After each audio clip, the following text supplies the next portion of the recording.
Go, baby, get that baby. Go, get that baby. A man jumps into a lake to save a 2-year-old girl after deputies say her mother drove her car into a lake. Now her mom is behind bars, facing charges. I'll lay out the sad case out of Tennessee and how that little girl is now doing. I'm Angenette Levy, and this is Crime Fix.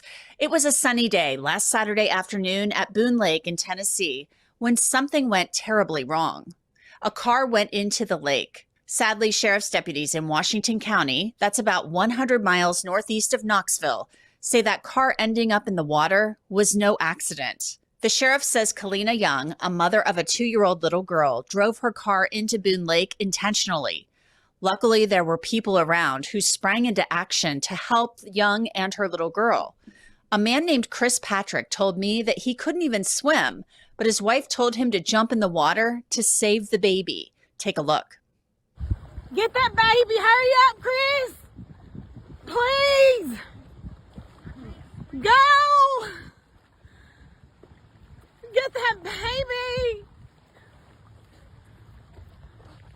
You got him? Get him, baby. Can you get to the deck where she's at? Go to the deck where she's at. Hold it up. That video just gets me. And get this, when Chris Patrick and his family were at Boone Lake that day, they say they weren't even at the right location for the party they were supposed to attend. They were getting ready to leave when they saw the car in the water, and they just happened to be there. Chris Patrick jumped into the lake wearing jeans to save that little girl. It was a disturbing scene, and witnesses helped Young and her daughter. A sheriff's incident report says Young told a first responder, "I'm going through a lot right now, and I just want to be with my daughter and God." According to the EMT, Young admitted that she bought 2 steel alcoholic beverages about an hour before she drove her car into the water. Deputies noted they found 2 of those in the vehicle, one of them in the little girl's car seat. Young is now behind bars, facing serious charges of attempted first-degree murder, aggravated child abuse and neglect, reckless endangerment, and driving under the influence. Now, in that video, the little girl was floating in the water. She was treated at the scene and released to family members, and thank goodness she is okay. You know, I cover some really sad, difficult cases here on Crime Fix, and I'm able to do that because we have sponsors like City Lips. City Lips is a lip plumper. I have it right here, and it's made my lips actually look 10 years younger. I'm on camera all of the time, so I need to look my best. City Lips is not like those painful lip plumpers that sting and burn. It actually gives you fuller, healthier, and younger looking lips. I used it for 2 weeks, once in the morning and once at night, and let me tell you, I've noticed a major difference. They even have a 60-day money-back guarantee, so why not try? Here's how it works. City Lips uses clinically tested ingredients like hyaluronic acid spheres, peptides, and soothing moisturizers for long-lasting comfort. Just swipe it on clean, bare lips and experience immediate hydration. And with continued use, women have experienced even more dramatic results. To get this game-changing, all-in-one lip solution, click the link in the description, scan the QR code on your screen, or go to citybeauty.com/LCCrimeFix. Use the code LAW15 for 15% off. That's promo code LAW15 for 15% off of your order. I spoke with forensic psychologist Dr. Dana Anderson about how a person actually gets to the point where they would drive their car into a lake with their young child. As a forensic psychologist, I am court appointed to evaluate individuals like this and provide a psychological assessment.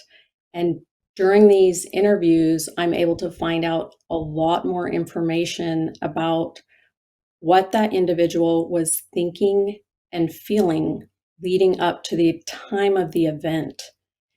And I've also worked inpatient in a psychiatric unit for many years where I assessed thousands of individuals who were suicidal and many people who were also homicidal.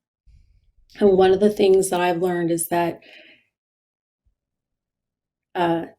depression, if untreated, can lead to someone having thoughts about wanting to harm themselves and also potentially be homicidal. There can be a state of mind where they're in absolute despair and maybe they don't feel that there's another alternative for them. And they may, a lot of times people can be more planning, or they're thinking this out over a period of time as a way to end their suffering or pain. Or sometimes it could be more impulsive and they have not been planning it for very long. And there's a number of factors to look at when interviewing an individual. And very commonly, what I see in my line of work is that there's also a component of substance use that maybe they're using to cope as a way to avoid pain or suffering. And in this case, we can see that she was consuming some alcohol prior to the event. So the court, if she's incarcerated right now, and it sounds like she wasn't psychiatrically hospitalized, I hope that in jail they give a tox screening to assess if there's any other substances that are influencing her mental state, and also assessing her mental health to obviously get treatment. Because I do see individuals who are incarcerated who are suicidal or homicidal, and there's a risk for them to harm themselves again. So I assess to make sure that they don't commit suicide in custody, or there's other risk factors to look for. In this case, her defense should probably is going to evaluate her for competency to stand trial or even insanity. Jana Spilbor is a criminal defense attorney and also a host here at Law and Crime. Jana, how do you defend Kalyna Young? I mean, the evidence is pretty overwhelming here. And this is a woman who obviously was in a desperate state and suicidal, but also, according to law enforcement, tried to kill her young toddler in what sounds like a really terrible way. Yeah, these cases are always so difficult, but you can't analyze a case like this. You can't defend a person like this without digging deep into their mental state. I'm not saying this is going to be a case where legal insanity rules the day, but you know, we now have levels. When we talk about legal insanity, it feels like for the most part, that defense has gone by the wayside. But we can't ignore, Angenette, people suffer from mental infirmity all the time in day-to-day life. This is an extreme example of that. If we're going to believe the statements that she made to law enforcement after this happened, that she wanted to kill herself, she wanted to be with God and take her child with her, obviously something is not right. And that's going to have to be explored when you defend her in criminal court. It has to be. She took, this took some thought. I mean, she drank alcohol. She admitted to that. They found the alcoholic beverages in her vehicle. And so this is something that actually took some forethought. And that's part of the problem here. She wanted to take her own life. She said she wanted to be with God. But I mean, she could have easily given her daughter over to her parents. She could have cried for help. I mean, this was ultimately a cry for help. She ended up outside of the vehicle with her little girl. So maybe she had second thoughts about it once she actually got into the water. But it's so heartbreaking to me because she obviously had something wrong going on up here. But you know, she's facing an attempted murder charge. She could go to prison for an incredibly long time. And that also begs the question, right? She's the mother of a young child. Now, you would think that she didn't wake up one day, you would think, and all of a sudden make this horrible decision. Were there signs along the way? Was she under the care of a physician? Was her child under the care? At that age, they usually are under the care of a physician. Why did this not get noticed, or did it? Maybe we'll find that out before it got to this extreme point. You know what it reminded me of? I don't know if you will remember this. Susan Smith took her two young children, I think at the time they might have been 3 and 5, put them in the car, drove the car into a river, and claimed that somebody carjacked her and did it. And why did she do that, Angenette? She did it because she wanted to be not a mother anymore so she could date. And then to add insult to injury, after she was in prison, she was doing like prison dating apps. To me, that's a whole different ball of wax. I mean, obviously she had something wrong with her too, but that we can have more sympathy for this mother, at least at this early stage with what little we know, than a person like Susan Smith. But again, that's interesting.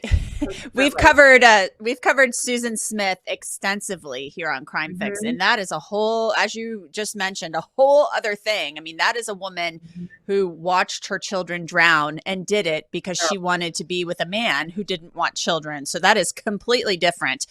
This is a woman who's saying, I wanted to be with God and my child, and I was having a very, very hard time. And this is how she decided to address that issue instead of seeking help. I mean, Jonna, I hate to think about what could have happened if these bystanders who just happened to be in the right place, they were actually in the wrong place. They were at the wrong location for the party they were attending, but they saw this unfold and jumped in the water to help Kalyna Young and her young child. So, I mean, they are heroes here and helped rescue, obviously, the toddler who is now safe with grandparents, and Kalyna Young, who really needs probably some serious mental health help. Serious. And I guess that's the one saving grace, right? Now that this has happened, this young child and Kalyna are going to be in the family court system so that this child will now be under the watchful eye of a family member and the court, because look, the court now has to decide, the family court, whether or not Kalyna can ever be a parent again. So this child will be a part of that system. Now that child will get some sort of protection. And my question always is, because I do criminal defense and I do family court daily, what happened up to now? Like, was the court not involved up until this horrific event? It seems unlikely, but I guess we'll have to explore those details as we get more into this case. And it begs the question too, where is the father of the child? And did that somehow, is this part of her having a hard time recently? We don't know. There's a lot of information we don't know. And I had requested an interview with the sheriff's office, but they aren't commenting on this case right now. The evidence here appears to be very overwhelming. Jonna, do you see this case being resolved with some sort of plea agreement or something where they don't necessarily send her to prison, but maybe she does get some treatment, or maybe she does go to prison? I just don't know. I know we're very early on in the process. Or some combination of both. I think the first thing that'll happen is an exploration of her mental health. And again, given the age of this child, it may be that Kalyna was suffering from some sort of postpartum depression. We don't necessarily want to lock people up for that, but here's what happens if that goes untreated. Here's an extreme example of that. So this will have a very medical, psychological component to her defense, and that certainly is going to take time. And again, the good news is, with the child safe, they can take all the time in the world to explore that. But cases like this tend to not go to trial. They tend to really do result in a plea agreement because the goal is to get mentally healthy and to make sure that the child remains healthy and their well-being and they're well cared for. So I don't think, unless they wanted to throw the book at her, but there is a sympathy factor for young mothers in this situation, especially if a doctor comes in and says there was an organic reason for this, fueled by the alcohol, etc., but all connected nevertheless. This really is an incredibly sad case, and we will keep an eye on it as it moves through the court system. But really, the important part here, thank God, is that little girl is okay. And the people, Chris Patrick and his wife, who were standing by, and Chris Patrick couldn't even swim and jumped into the water to rescue that child. I mean, thank God she is safe. Jonna Spilbor, thank you so much for coming on. I appreciate it, as always. Always a pleasure. Thank you, Angenette. And that's it for this episode of Crime Fix. I'm Angenette Levy. Thanks so much for being with me. I'll see you back here next time.